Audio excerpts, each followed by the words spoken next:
Good afternoon, and welcome back to What Matters Gulf Coast. We actually have a very special show today. We have one guest, and this guest is a remarkable person. And as soon as you get to hear from her, you will understand why I'm saying this. Let me tell you just a little bit about our guest for today. Our guest, of course, is Miss Melody A. Patterson. She is married to Danny Patterson. Melody is a mother, a business owner, and a leader in her community, as well as a visionary person. Ms. Patterson has worked with children and families for over 30 years. During her time of leisure, she enjoys painting, listening to jazz and country music, or spending quality time with those she loves. One of her life's motto is, I am not a fan of mediocrity. So the next person you will hear is our very special guest today, and she will talk to us about what she has been doing recently that has caught on like wildfire. Miss Melody Patterson. Hi. Good evening. Thank you, Miss V, for having me. So, thank you, first of all, for the introduction. I am Melody A. Patterson. I am an author of a new children's book entitled The Smallest Pair and the companion coloring book, The Big Day. And what that looks like is, for me, it's been my vision for quite some while to create content for children and give children an opportunity to see themselves. And growing up as a child with glasses, it just all kind of came together for me. I started wearing glasses around 2 or 3 years old. So I was consistently like demolishing these glasses. So I thought it would be an awesome idea to create content that really focused on a girl with glasses. And the girl's name is Harmony. And Harmony is the main character for both the book and the coloring book. So I saw an opportunity to create something very special that would encourage and empower young girls that it's really cool to have glasses. Like, in fact, I've been telling girls everywhere I meet them that girls with glasses have superpowers.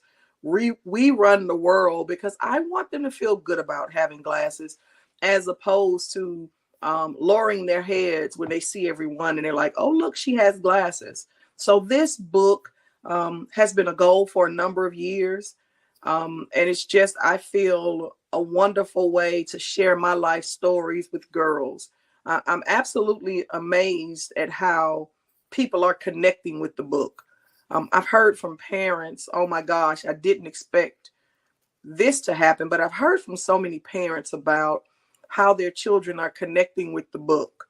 One parent spoke to me about her daughter. I think she's like 3 years old, and she has just begun to wear glasses and did not want to wear them. She was just like, no, I'm not wearing any glasses. Mom said at the time that she was being challenged with encouraging, a very young child to wear the glasses, my book came out.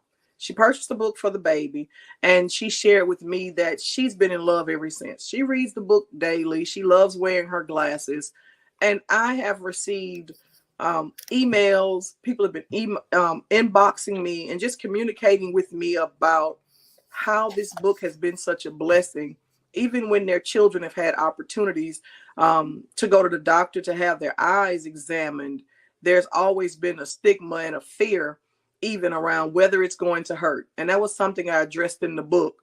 Being a child with glasses, I was always concerned, like, is this going to hurt? Of course it did not. So I added that to the book. So the book is just doing great things, is reaching people. We wanted to be certain, my team and I, that we included everyone. So I ended up printing the book in Spanish. So we have the English version, we have the Spanish version, we have a coloring book, and we have a hard copy. So I just really wanted everyone that wanted the book to be included. And right now, there's such a big push on literacy and reading. And I don't know if you all have noticed it or not, but pretty much everywhere you go, something is in Spanish, and that population has increased, I think, exponentially over the last, I would say, 5 years, 10 years even.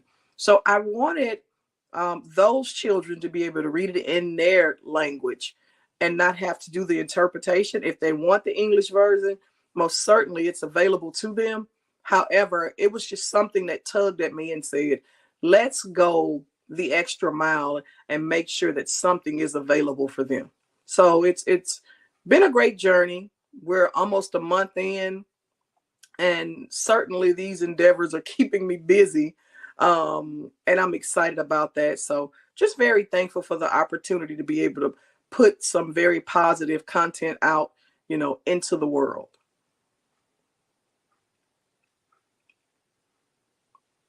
We are certainly happy that you're sharing that information with us. Now, tell us a couple of things. How did the concept of the book and the storyline even came about? Well, the book, it's always been a dream of mine. My ninth grade teacher told me years ago that I should write a book. She encouraged me to write a book about wisdom, because she would always share with me how I had the ability to share wisdom in a different way. And she said, Melody, you need to create a book about wisdom. And I said, we'll see what we'll do. So having had an opportunity to work with young children for 30 plus years, it made sense. So when we were navigating the space of COVID, there was more time than I needed, actually. And that what started the process. So when I started to try to figure out, okay, so what could I do? What do you feel will resonate with kids? I thought about myself as a child. And my initial goal was to have series, like several series of books. And I wanted it to be for preteen girls. But it just made more sense, me working with preschoolers, to first create the content for the preschoolers. And as I stated previously, it's very challenging to meet a young child with glasses that is not bashful, because they don't really feel confident with their glasses. So Harmony and the Smallest Pair made sense, because this character who is Harmony, she starts wearing glasses at about 2 or 3 years old, which is when I started wearing glasses. And this is a picture of the book. So if you look on there, these are the cutest, smallest pairs of glasses. So what I wanted to do, the name came about because she starts wearing them so young until they're like the smallest pair of glasses of all of the glasses in the store. So that's where the name came about. The concept was because I just really wanted to infuse and positivity into young girls. And I wanted to say to them, like, you can do this. It's okay. Visually, if you need some assistance, if you need some help, it's okay.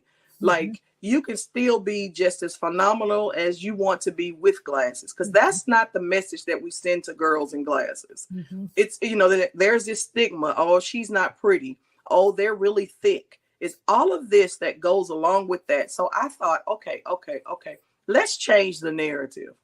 Let's push positivity, great self-esteem, good social emotional skills by creating this girl who is as cute as she wants to be. She looks like the girl across the street.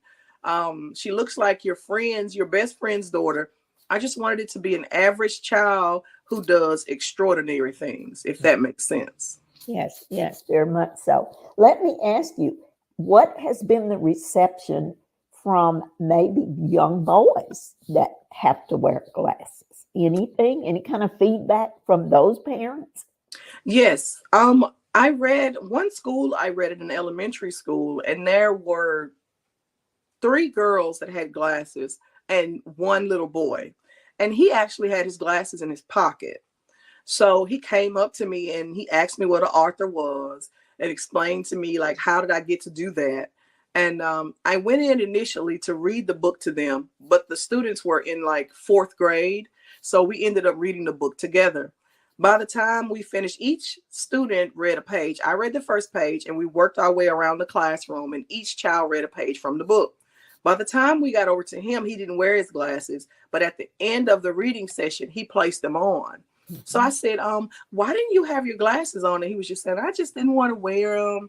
You know, the kids are picking on me. And I said, no, no, no, no. I said, remember, these glasses to some degree are attached to your individuality. Like, you're a handsome young man.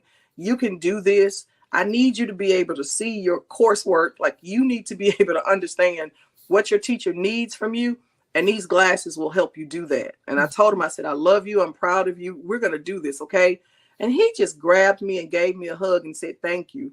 So I've actually been communicating with his teacher and keeping in touch with this particular class because they were the first class at Whitley Elementary that I read to. So I'm definitely going to be connecting with them, going by and peeping in on them for holidays. And as we get to the, I think it's like 140-day or 45-day mark, just partnering with that teacher to do something special for those students.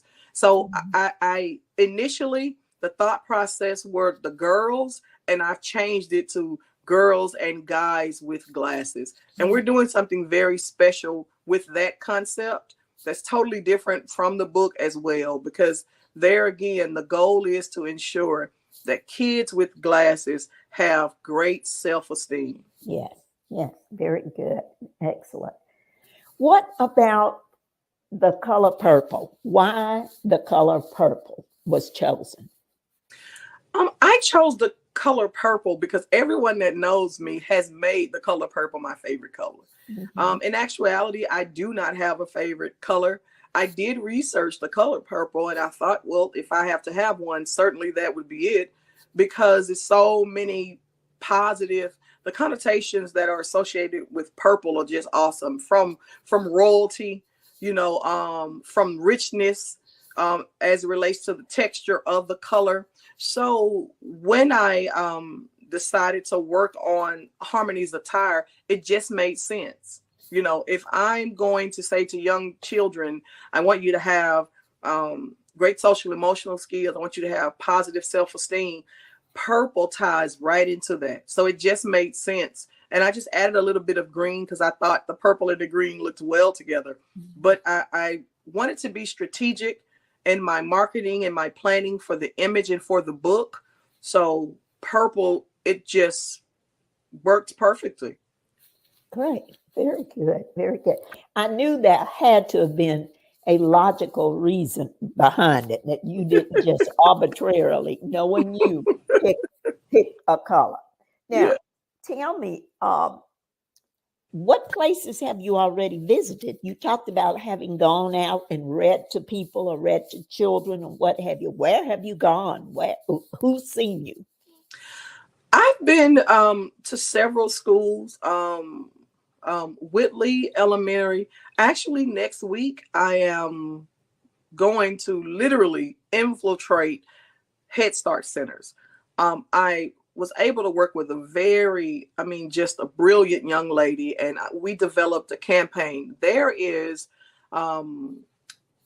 book is entitled The Smallest Pair. The coloring book is The Big Day. Those two books are umbrella under what I call Harmony's World. So Harmony's World is, the motto of that is a place where all things are possible. So with Harmony's World, what I am creating is this great content, this great space for children to grow and to love. So I've been, I created a wonderful opportunity for teachers to receive free books. So what we did was, next week I've been at Whitley, I've been at, I think it's Line Cough, I've been at George Hall, I've been at quite a few schools reading, but Head Start is going to be a huge, huge project. And I start there on next month, this coming Monday, which is the 26th. And I'll be at the Head Start sites all week. I'll be there at different times and different days. But we launched a contest with, I think it was like 70 classes, utilizing the song Harmony's World. And they had to recreate the song and make it their own with their students. So of those 70 classes, I selected, I think it was 6 videos, and then I'll select a winner, and then I'll go over and meet those students. Harmony and myself will read to them, and they will have a free book. So literally, it's just growing into something bigger than I could have ever imagined. It's given me a wonderful opportunity to meet these young people. And what I found, if I am to be honest, I think I had to be maybe 30 plus before I met my first author. So it's been a goal of mine not to allow young children to wait that long.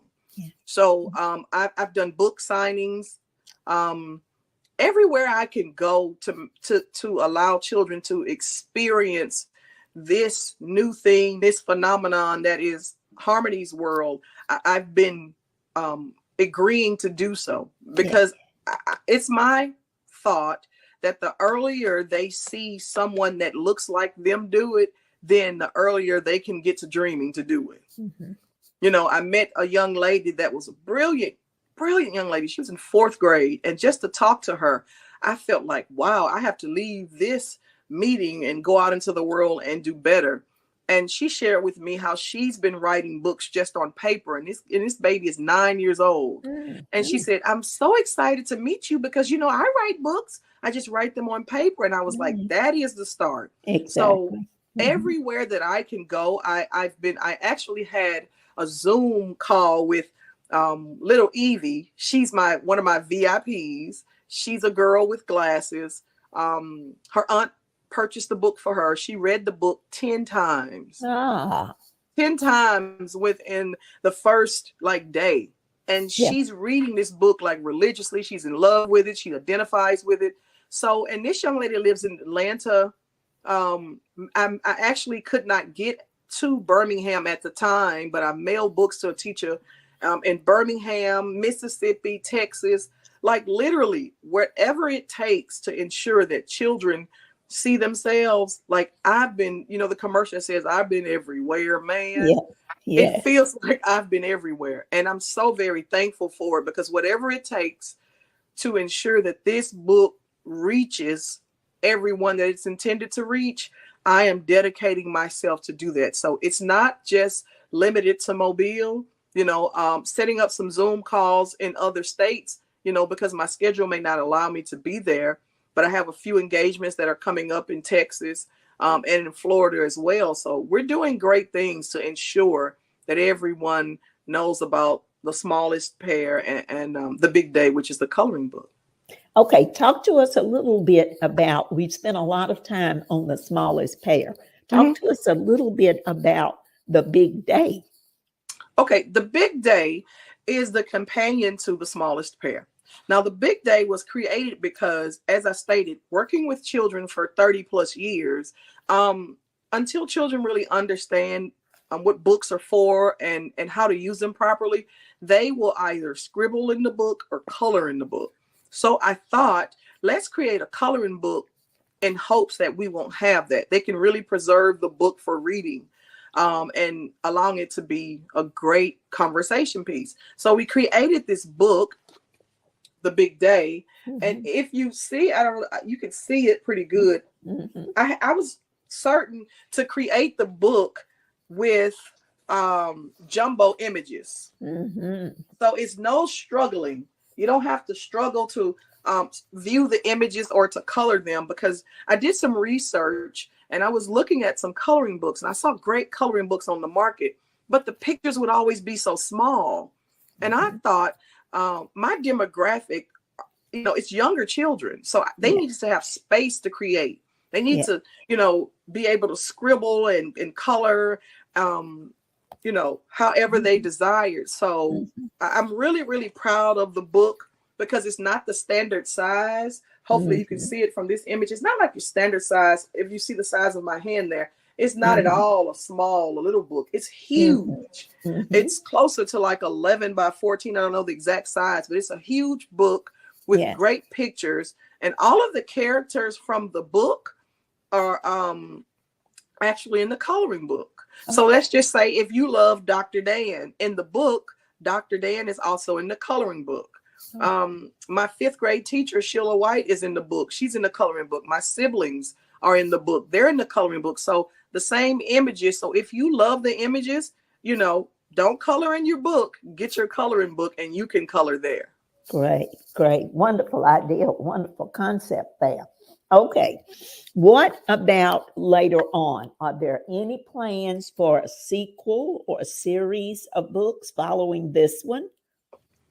So, the answer to that question remains to be seen. I've been asked that question shockingly more times than not, and my book has not been out, you know, like in the world, in the space, on the market for 30 days yet. And I've been asking, when's the next one coming? When is the next one coming? And I've been like, good grief, like we're still marketing this one. I will say, and I did a teaser previously, it's always been my plan to have a series. It's such a blessing to know what my customers want, to know what the parents are being faced with. And it gives me an opportunity to create some very unique content. So, and I want it to be centered around topics that I feel will be impactful to families with young children. So yes, that is the plan. I have a few things up my sleeve, I will say, and somewhere around Black Friday, everyone, I'll be able to share that with you. So we are working on some things. My team and I have been so blessed to have a wonderful team of about 6 people, and we're meeting twice a month and with the executive staff weekly to make sure that we're meeting the needs of our customers. Because this, the books, as I stated previously, they're just the genesis of this whole thing. Harmony's World is, there's a YouTube channel, you know, that is specifically for parents and for children. There's TikTok, there's Instagram.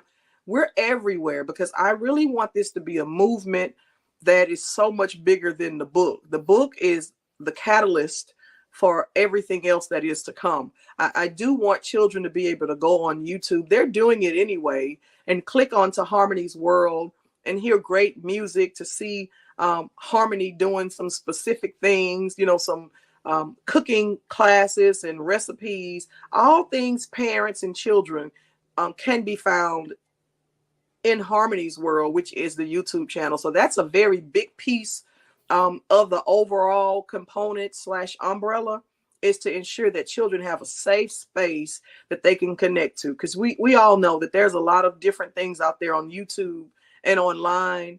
And I want to be able to say that I created something that positively affected, you know, young children, preschoolers, preteens, and teenagers. Very well. Very great. Good.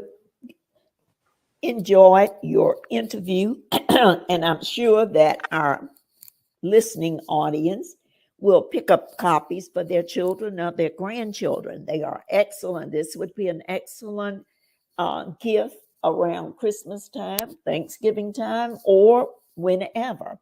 I told you this was a very special guest, a very innovative and visionary person. And now you know what I was talking about.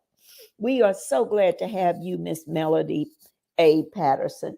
And once you get pretty close to that Black Friday, maybe you want to give us a call and see if we can't get you back on, so you can kind of inform us or keep us abreast of what the next steps will be. Great. Okay.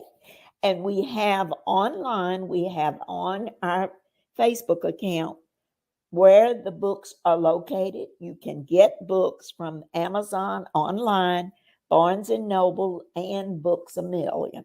But if you're like me and you want one in a hurry, you can go to Books A Million right here in town, right here in Mobile, and pick up a copy. We would love to invite you to come back again so you Thank can you. share with us whatever those next steps will be. And we will be so happy to hear what else is going on in Harmony's world. Yes. Okay? Yes, thank you. Thank you so much for having me, Ms. V. And I want to say, although we've listed everywhere that these books can be found, I do recognize that I have family and friends, and there's a demographic that does not want to go online. They don't want to do it. There are certain people that just Yes. want me to deliver their books. Yes. Every Saturday and Sunday evening, I am out around town delivering books because I understand, that's just what some people want. Some people want their book autographed.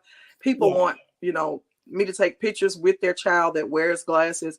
And I have been intentional about doing the very best that I can to meet the needs.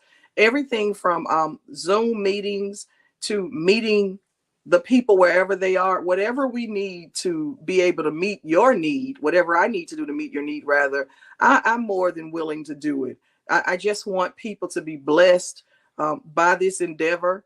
I'm not the type of person where I'm not approachable or I won't meet you halfway, especially for your babies. I met a grandmother because her grandchildren are out of town, and she wanted the book, and she wanted me to be able to mail it. So I met her and gave her a great envelope to mail it in and everything. So whatever it is we can do, we want to be able to be a blessing to children. And I'm sure by now everyone has heard all over the news about how reading, it's just something happening. Children are not reading enough. Yes. They're not benefiting from it enough, and they're not at grade level. So I want to be able to put something fun in everybody's hands that'll be a blessing and you can enjoy it. Yes. So thank you again so much for having me with you. I look forward to coming back and sharing some great things. I have a few things up my sleeve with you in a few months. Great. Glad to hear that.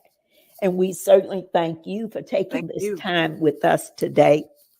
And we want to, of course, thank our audience. Yes. And we wish the very best for you in your endeavor, and keep us posted. And we would like to take this time to thank our audience for joining us today. And we will be back again next Sunday, same time, 4 p.m. So thank you for joining us, and please join us again next Sunday at 4 p.m. Thank you.